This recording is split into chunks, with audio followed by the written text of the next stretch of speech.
Gloria, tú eres psicóloga social y también eres activista en favor de los derechos de las personas de la comunidad LGTBI. También fuiste secretaria general de la Asociación Internacional de Gays y Lesbianas y ahora diriges la Fundación Arcoíris. Con toda esta experiencia, ¿cuál sería el origen de la discriminación? ¿Qué ubicas tú que es lo que origina la discriminación en contra de las personas que tienen una preferencia sexual distinta a la hegemónica, digamos?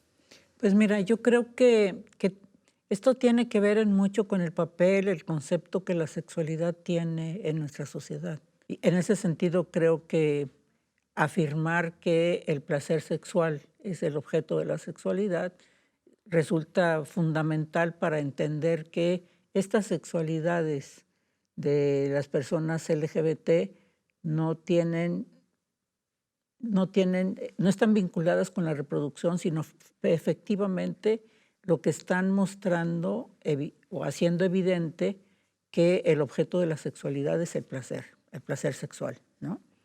Y en ese sentido, pues yo podría decir que desde muchos lugares, tanto desde la economía, desde la religión, se ha estigmatizado al placer sexual. Y entonces quienes lo hacen evidente, pues sufren de este estigma, pero el problema sobre todo es que el estigma tiene una carga moral y que en ese sentido, pues el ser homosexual, ya sea ser lesbiana o ser gay, te coloca en una interrogante con respecto a tu moralidad. Mucha gente considera que la sexualidad misma es un acto perverso, que es algo que hay que controlar, que hay que evitar, y entonces pues esa carga moral que se pone sobre el ejercicio pleno de la sexualidad recae sobre este sector, ¿no? Si todos ejercemos la sexualidad en búsqueda de ese placer, pues tendríamos que dejar de estar estigmatizando a ciertas personas, ¿no? El sistema heterosexista no se refiere solamente a la relación que existe, a la relación sexual que existe entre hombres y mujeres, sino que también tiene que ver con la definición del lugar que los hombres y las mujeres tenemos en la sociedad. La valoración que se hace de lo masculino, ¿no? La idea de que las mujeres tenemos que ocupar un lugar inferior a los hombres y ocuparnos de ciertas tareas, ¿no? Entonces, esto hace también que tengamos ideas reducidas, limitadas con respecto a qué es ser mujer y qué es ser hombre. Con estas ideas rígidas, donde se coloca a la mujer en un espacio reducido y al hombre en otro, pues hace confundirnos a pensar que ser mujer implica que yo tengo que desear a un hombre y que tengo que comportarme en sumisión en esa relación, ¿no? Y que ser hombre tiene que necesariamente desear a una mujer y dominar el mundo, ¿no? Entonces, los homosexuales en general, pues vamos a romper con ese paradigma, igual que las personas trans, ¿no? Entonces, lesbianas, gays, bisexuales, trans, estamos rompiendo precisamente con las ideas establecidas por el patriarcado en ese sistema heterosexista. Desafortunadamente, nuestro país es un país eminentemente discriminatorio.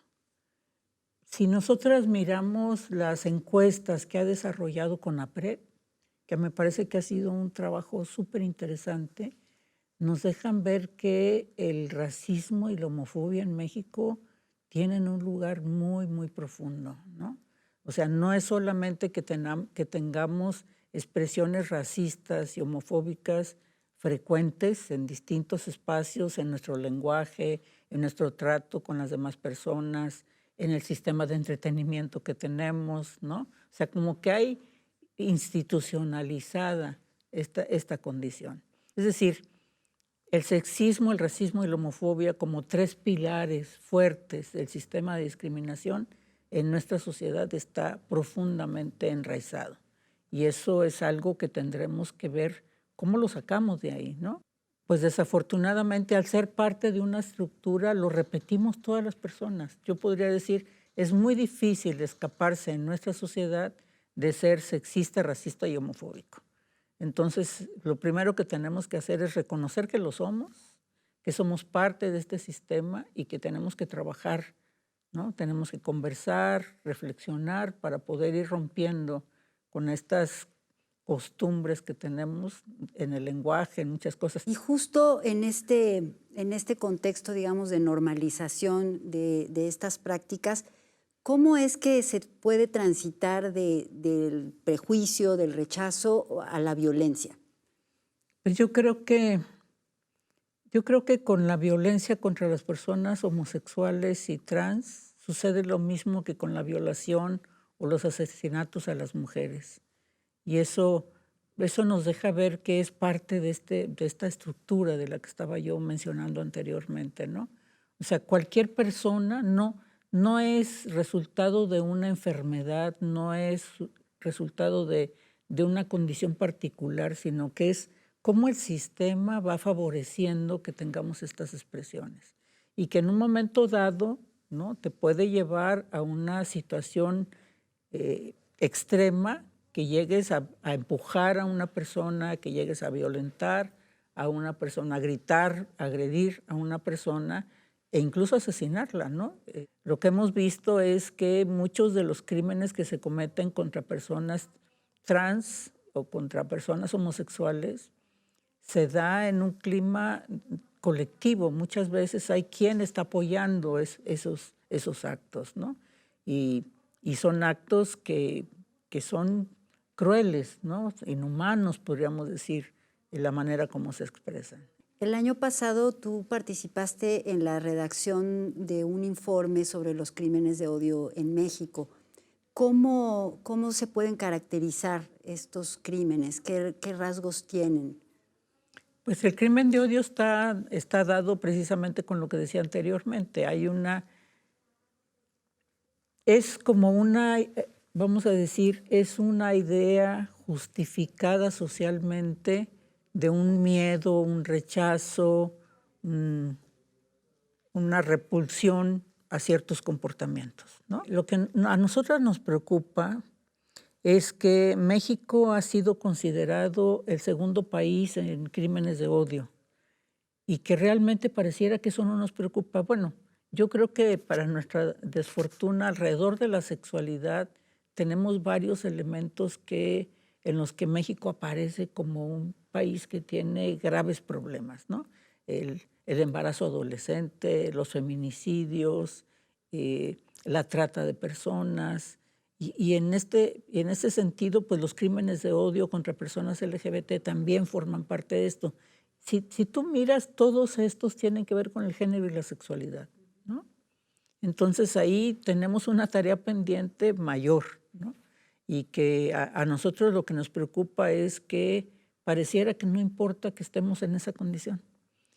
En el Observatorio de Crímenes de Odio que nosotros organizamos hace 2 años y medio más o menos, pues lo que vemos es que la cifra se mantuvo a pesar de la pandemia, a pesar de que supuestamente estábamos todos encerrados, los crímenes de odio se mantuvieron. Estamos en los 2 últimos años alrededor de 80, casi 80 crímenes en cada uno de los años, ¿no?